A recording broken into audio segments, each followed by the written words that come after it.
Imagine being given the ultimate stamp of approval before you've actually accomplished a single thing. Right, like absolutely zero track record. Exactly. No resume, no track record of success, no years of grinding away just to prove your worth to the world. Just complete, absolute validation. Yeah, and that is exactly what happened to Jesus at the very start of his public life.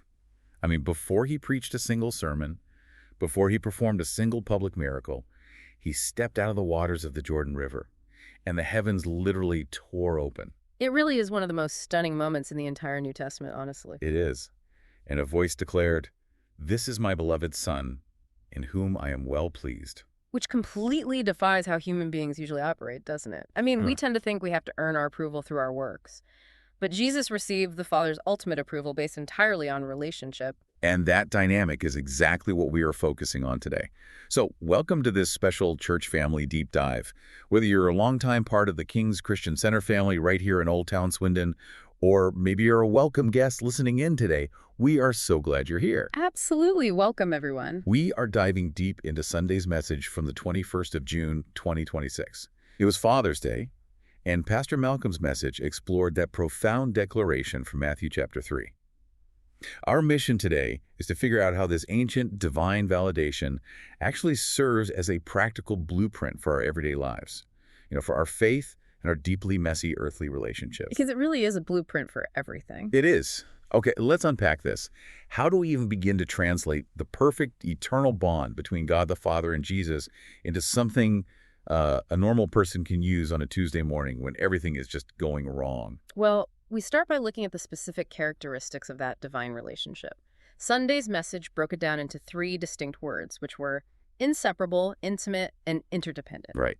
Those 3 words. Yes. Yeah, and the reason this matters for your Tuesday morning is that you cannot reflect a God you do not intimately know.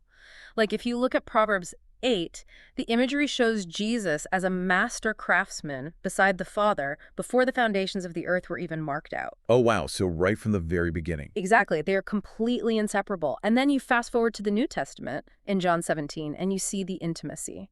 Jesus prays that his followers might be one, completely unified, just as he and the Father are one. Which, let's be honest, is a massive challenge for the global church. Oh, absolutely. It's supposed to be this beautifully unified organism, but human nature just constantly pulls toward fragmentation and division.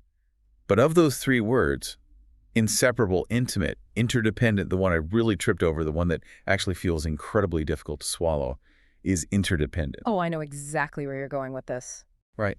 Because in John 5:19, Jesus says the Son can do nothing of himself. He completely relied on the Father. And I just have to push back on this because it goes against literally everything modern society teaches us from the moment we can walk. It really does clash with the culture. It does. We are trained to crave total independence. We even have that old saying for when someone turns 21, they get the key to the door. We celebrate absolute self-reliance. You get your own job, your own place. You don't answer to anyone. And we take that fierce, almost stubborn independence and we just drag it right to God's doorstep. So does God seriously want to strip away the independence we've worked so hard to build? In a spiritual sense, yes. Yes, he absolutely does. Because worldly independence is actually just an illusion of control that ends up isolating us. That's a strong way to put it. Well, what's fascinating here is the psychological shift that has to happen. We think independence is the ultimate freedom, right? But spiritually, it's a severely limited state.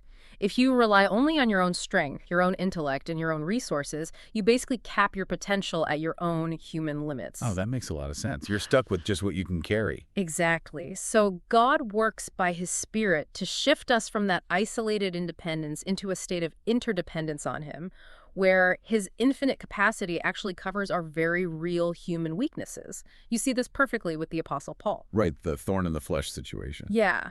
He begged God 3 times to remove a specific hardship. Paul wanted to be independently strong, to just get on with the mission. But God basically told him, my grace is sufficient for you because my strength is made perfect in your weakness. God intentionally maintained a state where Paul had to rely on him. I see. It's almost like a modern GPS system on your phone. Technically, you have the total independence to turn down any road you want, ignore the directions, drive completely aimlessly. That's freedom, sure. A very frustrating kind of freedom. Right. But if you actually want to reach your destination without getting hopelessly lost, You have to be completely interdependent on that satellite connection. You have to surrender your immediate sense of direction to a higher vantage point. That is a brilliant analogy. And Sunday's message highlighted Moses going through exactly that process of surrendering direction. Oh yeah, the 40 years in the wilderness. Precisely. Moses is like the ultimate case study in unlearning independence. The message drew this brilliant contrast from Acts chapter 7. When Moses was a young prince in Egypt, he was described as mighty in word and deed. He had it all together. He really did. He was highly educated, independent, strong, capable. He fully thought he could deliver the Israelites using his own political and physical power. And it ended in absolute disaster. He had to flee for his life. Yeah, so God puts him in the wilderness looking after sheep for 40 years. It was this multi-decade process of stripping away his self-reliance until he literally lost his eloquence. By the time God speaks from the burning bush, Moses is arguing, I can't speak. Send someone else. He'd completely hit rock bottom regarding his own ability. Exactly. He was finally interdependent. And only then could God use him to split a sea and deliver a nation. That is such a profound perspective shift for us today. The stripping away isn't a punishment, it's a necessary upgrade to our capacity. But, if interdependence with God is the ultimate goal, why do we constantly fight it? Why do we keep taking the steering wheel back? Well, Sunday's message illustrated this using a really striking visual of a priority triangle. It demonstrated how the world's structure is entirely upside down, creating a massive clash of orders. Right, the divine order versus the demonic disorder. Yes. So if you are listening right now, just imagine a triangle pointing upward. In the divine order, God sits alone at the very peak. Right beneath God is Christ, then humanity, man, woman, children. And then below humanity is the animal kingdom, right? Yes, the animal kingdom, then the vegetable kingdom, which encompasses our food and drink. And at the very bottom, the foundational but lowest priority is the mineral kingdom, things like gold, silver, and money. That makes total sense. That's how it was designed. God is the ultimate priority, and everything flows down from that relationship. But then, as Pastor Malcolm pointed out, the triangle gets inverted in the world. The whole structure is completely flipped on its head. It's totally upside down. And what was sitting at the very bottom, minerals, gold, money, is now worshipped at the absolute top. The message brought up the heartbreaking reality of kidnappings for ransom in Nigeria as an example of this. It's a horrific demonstration of what happens when human life is suddenly valued less than the mineral kingdom. It's a tragic reality. Money becomes the supreme master, and people literally become expendable commodities. That's awful. And then moving down that inverted triangle, right beneath money is food and drink. Yeah. Right. And the sermon featured a personal reflection from the 1980s, when Pastor Malcolm first moved to the UK from South Africa. He was walking around London and was just utterly astonished by the sheer volume of pubs and restaurants lining every single street. It is a bit of a shock to the system if you're not used to it. It is. And the observation was really about how much of modern culture is entirely centered around consumption. Eating, drinking, and socializing are elevated to primary life goals, often completely overshadowing any desire to serve or seek God. And as we move further down that inverted triangle, we hit the animal kingdom. Now, if you're listening to this right now while walking the dog, do not panic. We are not attacking pets. No, not at all.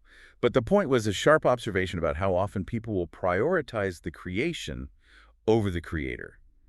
Choosing a Sunday morning dog walk over gathering with the church family might seem like a small thing, but it reveals where the ultimate loyalty lies. It's all about priority. Exactly. And as we descend further into this upside-down model, we arrive at how society views human relationships and family dynamics. Now, before we get into this next part, I just want to explicitly state that we are simply outlining the framework of societal observations that Pastor Malcolm presented on Sunday. We are impartially reporting the contents of the sermon without taking any political sides. Right. We are just conveying the ideas from the message. So the sermon framed this through a specific lens of modern cultural observation, arguing that societal family roles have essentially inverted. The concept presented was that modern culture operates under an unwritten 11th commandment, which is, thou shalt not offend your child. Wow. Thou shalt not offend your child. Yeah. The idea being that healthy discipline is increasingly viewed by society as a sin, leaving parents effectively paralyzed or just afraid of their own children. The message also offered a perspective on shifting gender dynamics, specifically observing what was termed militant feminism, framing it not as a pursuit of equality, but as a drive for dominance. And again, this was pointed out as a cultural observation that men seem to be disappearing from prominent public spheres, like television presenting, to the point where seeing a male presenter feels increasingly rare. Yes. And because this entire societal triangle is flipped completely upside down, where does God end up? At the absolute crushed bottom. He gets completely pushed out. He does. In this worldview, God is either entirely non-existent or he's reduced to a mere evolutionary bump, just some outdated coping mechanism. So understanding this framework is absolutely crucial for figuring out our own spiritual health, because it really raises an important question. Can you realistically cultivate a vibrant, intimate relationship with the creator of the universe if your daily life resembles that inverted triangle? You really can. The mechanism here is about the psychology of worship. Whatever sits at the top of your triangle dictates your daily decisions, your anxieties, and your sense of worth. Right. If money, social status, or even just your comfort in food are occupying that top spot, your relationship with the Father isn't just neglected, it's actively fractured. You are trying to plug a divine power source into a worldly socket. It simply shorts out. God must be at the peak. So to get back on track, we have to flip the triangle right side up, God at the top. And when we do that, we are finally positioned to do what Jesus did so perfectly, which is reflect the Father. I think of it a bit like a mirror. If your mirror is pointed at the dirt, all it can reflect is dirt. But if you tilt it upward, suddenly it captures the sky. That's a beautiful way to visualize it. The sermon used the analogy of the moon. The moon is essentially just a desolate rock floating in space. It's pretty unremarkable on its own. Completely. It possesses absolutely no light of its own. But on a clear night, it shines brilliantly because it is perfectly positioned to reflect the light of the sun. Jesus operated exactly like that. He perfectly reflected the invisible God. When Philip asked, "Lord, show us the Father," Jesus responded by saying, "Philip, if you've seen me, you have seen the Father." And he reflected the Father's nature, not just in high theology, but in how he interacted with everyday people on the street. He didn't just walk past human suffering. The sermon brought up the widow of Nain, which is one of the most poignant moments in the gospel. It really is a powerful story. It's amazing. Jesus is approaching the city gates, and he runs into a funeral procession. This woman is a widow, and she has just lost her only son. So in that culture, she hasn't just lost her family. She has lost her entire future, her financial provision, her protection. She is completely destitute. She had absolutely nothing left. Nothing. And Jesus doesn't offer her a quick, "Hey, I'm praying for you," from a distance. He steps right into the middle of her grief. He touches the coffin, which, by the way, made himself ceremonially unclean in the process.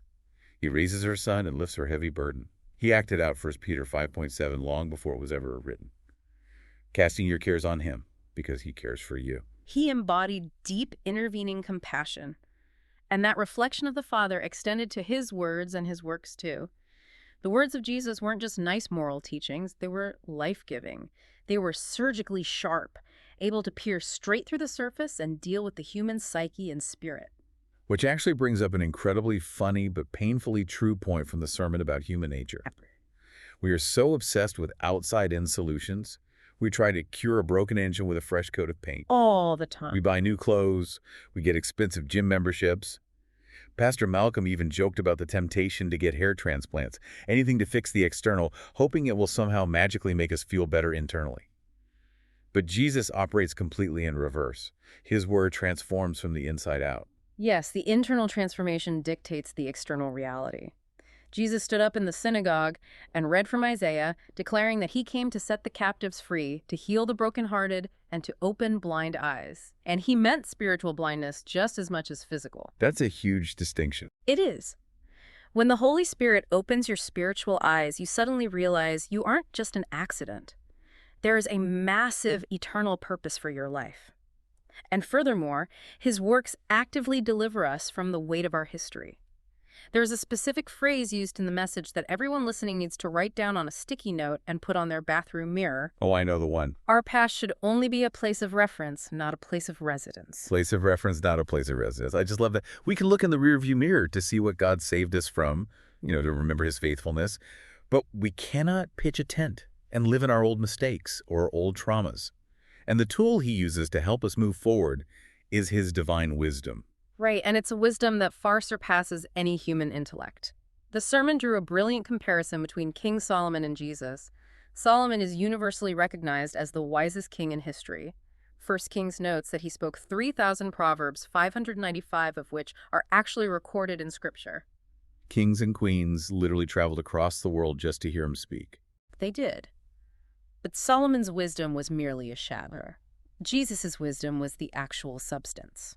You really see the difference when Jesus is confronted by his harshest critics. The Sadducees, who were basically the religious elite, who completely denied the supernatural resurrection, they tried to spring this elaborate theological trap on him. They thought they were being so clever. They really did. They come up with this absurd, hypothetical scenario about a woman who had been widowed and remarried to 7 different brothers. And they asked Jesus, in the resurrection, whose wife will she be? It's a trap designed entirely to make the concept of the resurrection look foolish and to publicly discredit his authority. And how does Jesus respond? He doesn't even engage with the premise of their flawed argument. He cuts straight to the root of their ignorance. He tells them, you are in error because you do not know the Scriptures or the power of God. Boom. Right to the point. Right. He reframes the entire reality, explaining that in the resurrection, human categories like marriage don't apply in the same way. People will be like the angels. He didn't just win a debate. He silenced them completely with a wisdom rooted entirely in the Father's eternal perspective. Which perfectly sets up the final 2 pieces of the Father's declaration. The Son's earthly reputation and his resolve. Because think about it, if you have the wisdom of God and the power to raise the dead, human nature dictates that you should demand absolute authority and VIP treatment. But Jesus' reputation was the exact opposite. It was. Philippians 2 tells us that Christ laid aside his heavenly privileges. He didn't cling to his status as creator. Instead, he made himself of no reputation and took on the form of a servant. The specific Greek word used there is doulos, which actually translates to slave. Meaning someone with no rights of their own? Exactly. It refers to someone whose entire will is completely subsumed to the will of their master. And that completely explains a really quirky detail about the Gospel of Mark. Matthew and Luke spent all this time tracing the genealogy of Jesus, proving his royal lineage back to David and Abraham. But Mark's Gospel, which portrays Jesus specifically as the servant, skips his genealogy entirely. Because nobody asks to see a servant's resume. Exactly. It doesn't matter where a servant comes from. They're just there to work. And Jesus completely embraced that identity. I mean, he is the one who knelt down in the dirt to wash the grime off his disciples' feet. And even after his resurrection, when he has conquered death and has all authority in heaven and earth, what is the first thing we see him doing? He's standing on the beach in Galilee at dawn, cooking a breakfast barbecue of fish for his exhausted, failed disciples. It is the ultimate picture of humility and submission. Sunday's message featured a profound quote from St. Augustine that captures this perfectly. He said, "Pride changed angels into devils. Humility makes man as angels." Wow, that's powerful. Jesus offered up prayers and supplications with strong crying and tears. Hebrews 5:7 tells us he submitted entirely to the Father's will. And that submission fueled an unbreakable resolve. And we talk about human resolve all the time, right? We marvel at it. The message highlighted Charlie Dallin, the French sailor who won the 2025 non-stop solo round-the-world yacht race. This man sailed 24,000 nautical miles entirely alone. Which is mind-blowing on its own. It is. He survived brutal ocean storms and won the race in just over 64 days, smashing the previous record by 10 days. But the detail that makes that achievement almost incomprehensible is his physical state at the time. Yes. He sailed that brutal race while battling intestinal cancer. His oncologist told him he could only compete if he strictly took his medication and rested whenever humanly possible. And he didn't just participate, he dominated. It's an unbelievable testament to human determination. The sheer willpower, the refusal to quit despite excruciating pain and isolation, it's just staggering. And if we connect this to the bigger picture, it presents a really staggering thought. If a frail, sick human being can summon that level of unbroken resolve to win a sailing race, try to comprehend the divine, infinite resolve of Jesus Christ. There's just no comparison. None. He said in John 4:34 that his very meat, his sustenance, was to do the will of him who sent him and to finish the work. He came to earth with total, unwavering determination. He went to the cross, absorbed the crushing weight of the sins of humanity, and with his final breath declared, "It is finished." He didn't quit until the mission of the Father was entirely complete. This is my beloved Son, in whom I am well pleased. We've explored the theology, the inverted triangles, and the incredible resolve of Christ today. But if you are listening to this right now, maybe you're sitting in your car or doing the dishes, What does this actually mean for you today? Because we don't live perfectly resolved lives. We live messy, complicated lives. We really do. And this is where we anchor right back to the core Pentecostal message of hope and faith. Pastor Malcolm was deeply honest about the reality of the Christian walk. It is not always easy. We face daily temptations. Many of us are dealing with fractured relationships right inside our own homes, tensions with spouses, heartaches with children. It can be really overwhelming. It can. We feel the pressure of that upside-down world pushing in on us every day. But remember the foundation of everything we've discussed today. Everything flows out of relationship. If we try to fix those fractured earthly relationships using our own isolated strength, Yeah. if we try to be the independent fixers of our own lives, we will just exhaust ourselves. We'll just be putting a fresh coat of paint on a broken engine. But if we prioritize getting our relationship with the Father right first, if we intentionally take God from the bottom of that priority triangle and place him securely at the top, our earthly relationships will naturally begin to align. Yes, because we will start reflecting his compassion and his wisdom rather than our own frustration. The Holy Spirit actively helps us in this process. When you surrender your fierce need for independence and lean into interdependence on God, he actually begins to change your nature. From the inside out. Exactly. Your reputation slowly transforms into one of a servant. Your resolve to love others strengthens. You basically begin to look a little bit more like Jesus. So if you're listening today and you feel weighed down by the demands of life, let this be your encouragement. Cast your burdens on him. Let go of the need to control every outcome and trust the Spirit to transform you from the inside out.